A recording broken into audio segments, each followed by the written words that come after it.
Está no ar, Arena dos Imortais. A transmissão que faz o coração gremista bater mais forte. Informação, emoção e a energia da torcida mais fanática do Brasil. Arena dos Imortais, o lugar onde o Grêmio nunca para.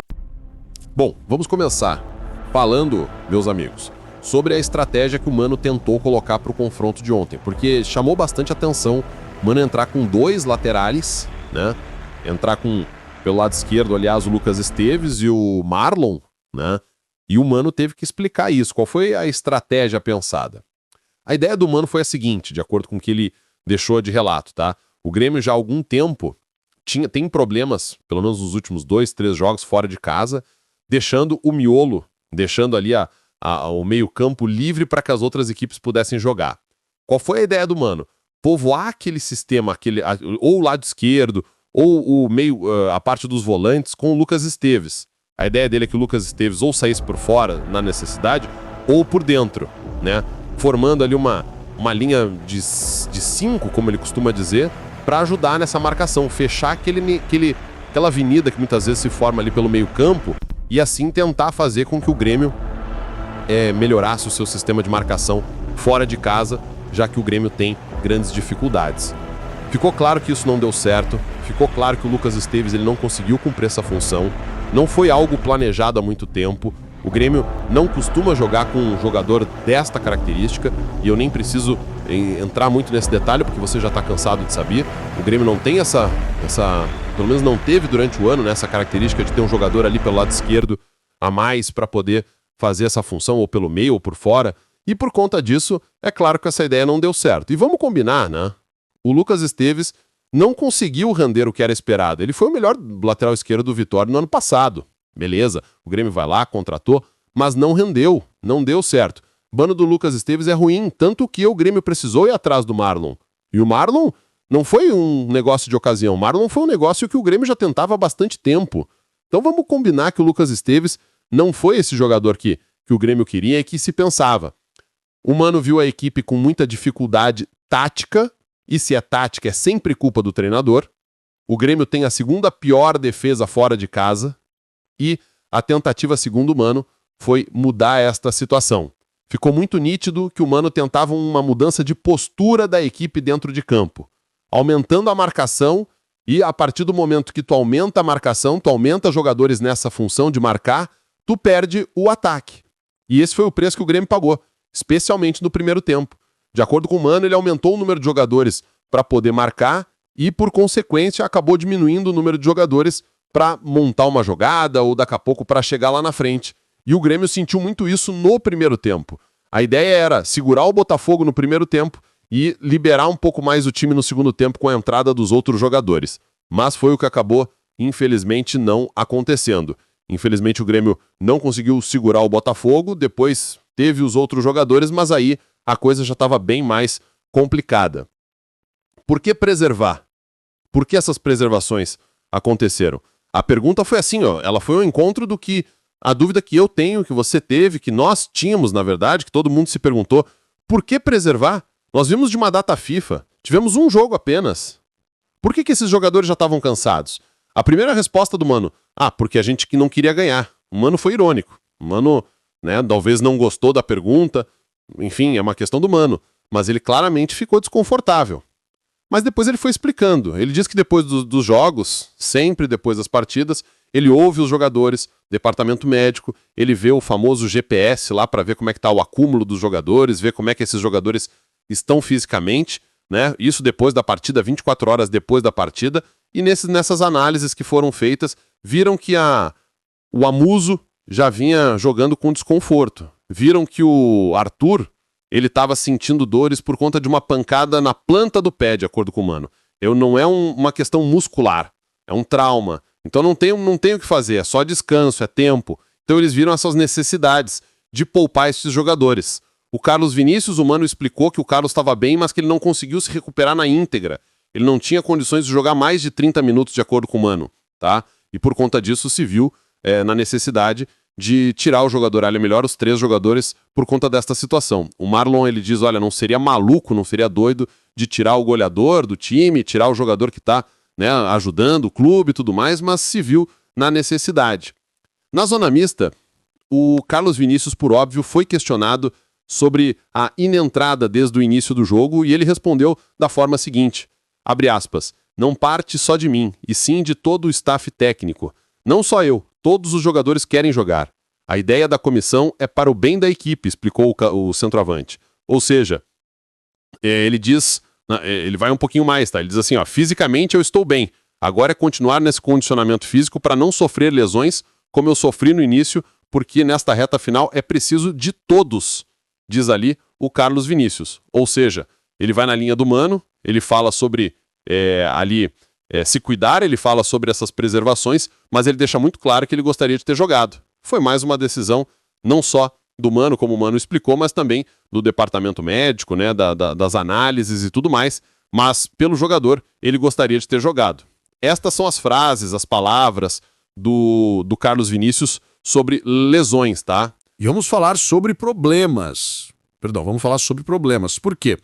Kahneman não teve condições de jogo, não ficou nem no banco, de acordo com o Mano, por conta de uma forte gripe. O Kahneman, aliás, ele viajou para ser até o titular, mas não conseguiu jogar.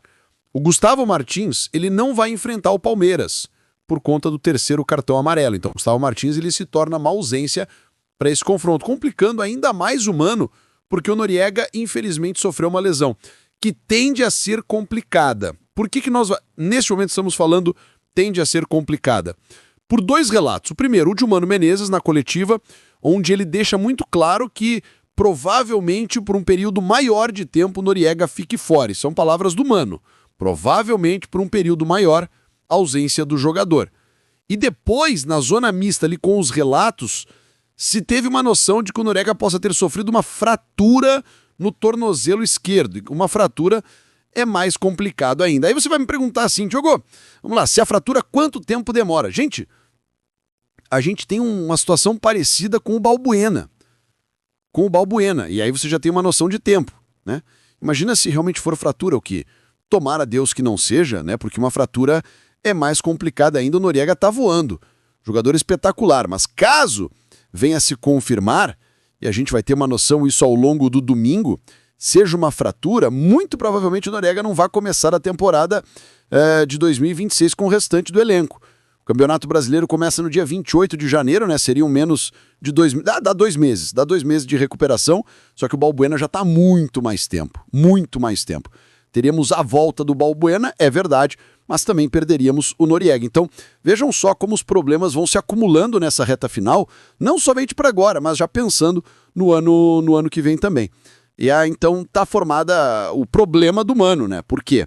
O Kahneman, a gente não sabe qual a condição que ele vai ter para o jogo de terça, nós não sabemos ainda, no caso, quem entraria na vaga dele, caso ele não possa jogar, mas Gustavo não vai poder.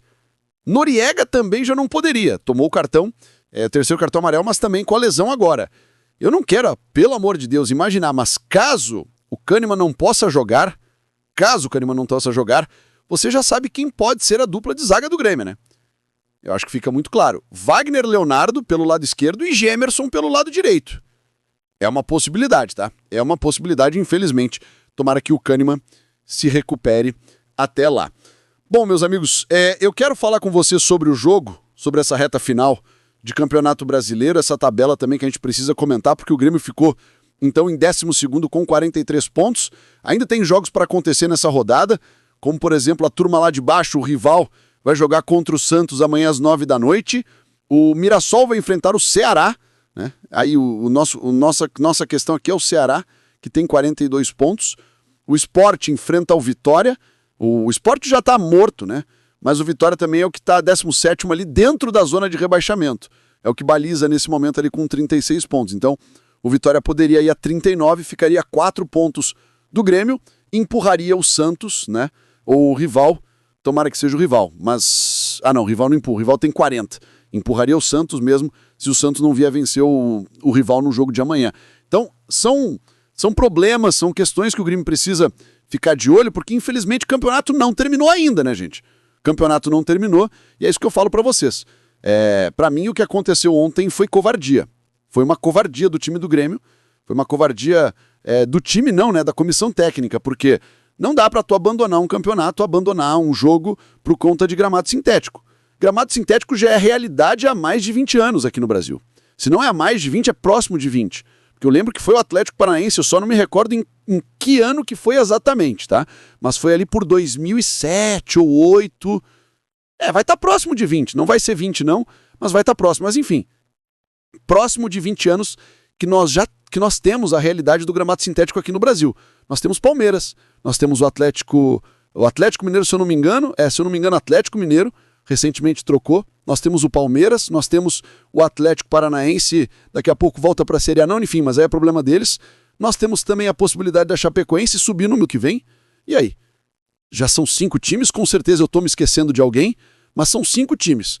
Nós vamos rifar 10 jogos do Campeonato Brasileiro porque é gramado sintético? Vamos parar. Eu sei que o gramado sintético, eu não concordo com o gramado sintético. Eu sei que o gramado sintético é prejudicial. Infelizmente faz parte. Nós tivemos ontem a lesão do Noriega. Há quem acha que foi pelo gramado sintético, eu já acho que não tem tanto a ver porque ele foi uma carga em cima do jogador. Mas enfim, já perdemos outros jogadores em gramado sintético.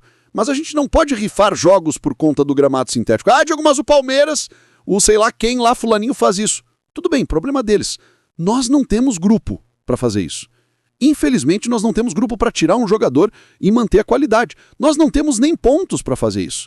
Quem tira, grupo. Infelizmente, essa é a nossa realidade.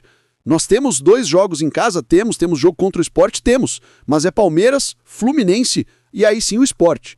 Que aí o Sport é outra história lá no final. Então, a gente não pode rifar jogos mais por conta disso. Se falava muito na ideia do Renato, seu cara que falava sobre isso. Não, porque o Renato não gosta do gramado sintético, então vai poupar os jogadores. Mas o Renato já não tá aí há 1 ano e tanto, gente. Isso aí tá virando mais uma questão institucional e não dá pra ser assim. Não dá pra gente se acovardar. Infelizmente, o gramado sintético é realidade e a gente tem que aprender a jogar no gramado sintético. O Grêmio precisa ter pelo menos um gramado lá no seu CT de grama sintética para fazer com que os jogadores se habituem. Pelo menos trabalhem 1 semana antes ou 2 semanas antes, enfim, sei lá eu. Como é que poderia ser esse planejamento para diminuir esse número de lesões e parar com essa história de achar que o gramado sintético é o grande vilão para tudo e a gente sempre vai ter que poupar jogadores. Tem que se habituar, não dá para ser assim. Ontem o que aconteceu para mim foi covardia. Vamos poupar para não ter problema. Não é por aí a história. Não é por aí a história. Tivemos problemas aí com a música, com Arthur, Carlos Vinícius. Beleza. Vamos acreditar que teve. Mas não dá pra seguir sempre nessa desculpa de gramado sintético. Te inscreve, deixa o like, ativa o sininho, quero saber a tua opinião, comenta aqui embaixo. Um grande abraço e até a próxima, se Deus quiser. Valeu. Arena dos Imortais, a transmissão que faz o coração gremista bater mais forte. Informação, emoção e a energia da torcida mais fanática do Brasil. Arena dos Imortais.